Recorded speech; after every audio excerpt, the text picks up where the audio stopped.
बहुत समय पहले एक जंगल में एक लोमड़ी और एक सारस रहते थे। यह दोनों बहुत अच्छे दोस्त थे। सारस और लोमड़ी दोनों की गहरी दोस्ती थी।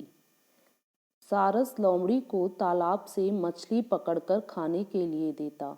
सारस बहुत ही सीधा साधा था, लेकिन लोमड़ी उतनी ही शैतान और बहुत चालाक थी। वह हमेशा दूसरों को परेशान करती रहती और दूसरों को अपमानित करती रहती और उनका मजाक उड़ाती। एक दिन उसने सोचा कि क्यों ना एक बार सारस का भी अपमान किया जाए और उसका मजाक उड़ाया जाए। ऐसा सोचकर उसने सारस को दावत पर बुलाया। लोमड़ी ने दावत पर एक पतली सी खीर बनाई और उसने वह जानबूझकर सारस को एक प्लेट में परोसी। उसे पता था कि सारस प्लेट में यह खीर नहीं पी सकता। सारस को खीर ना पीता देख लोमड़ी मन ही मन बहुत खुश होने लगी और सारस से पूछने लगी कि क्या बात है दोस्त, तुम्हें खीर पसंद नहीं आई क्या? सारस बोला, नहीं नहीं दोस्त, यह तो बहुत ही स्वादिष्ट है।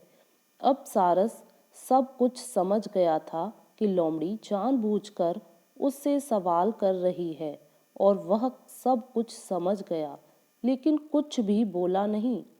उस दिन सारस को अपमान सहने के साथ ही भूखा भी रहना पड़ा, लेकिन जाते जाते सारस ने भी उसे अपने यहाँ दावत पर बुलाया और लोमड़ी दूसरे ही दिन सारस के घर दावत पर पहुँच गई। सारस ने भी दावत में वही पतली सी खीर बना दी और लोमड़ी के साथ लंबी चोंच वाले अन्य पक्षियों को भी बुलाया। सारस ने भी वह खीर एक सुराही में परोसी। सुराही का मुंह इतना छोटा था कि उसमें बस चोंच ही अंदर जा सकती थी।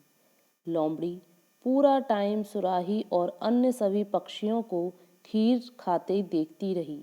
इसी बीच सारस ने पूछा कि क्या बात है दोस्त, खीर अच्छी नहीं लगी क्या?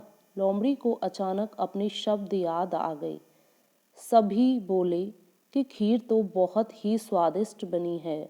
लोमड़ी को भी सभी की हाँ में हाँ ही मिलानी पड़ी और यह सब देख लोमड़ी अपने आप में बहुत ही अपमानित महसूस कर रही थी, लेकिन कुछ कह नहीं सकी क्योंकि उसने भी सारस के साथ ऐसा ही किया था। तो इस कहानी से भी हमें यही सीख मिलती है कि हमें कभी भी किसी का अपमान नहीं करना चाहिए। हम जैसा दूसरों के साथ करते हैं वैसा ही हमारे साथ होता है। इसीलिए दूसरों को कभी भी अपमानित ना करें। कोशिश करें कि दूसरों का हमेशा भला करें और दूसरों को हमेशा खुशियाँ ही बांटें, क्योंकि जैसा हम किसी के साथ करते हैं वैसा ही हमारे साथ होता है।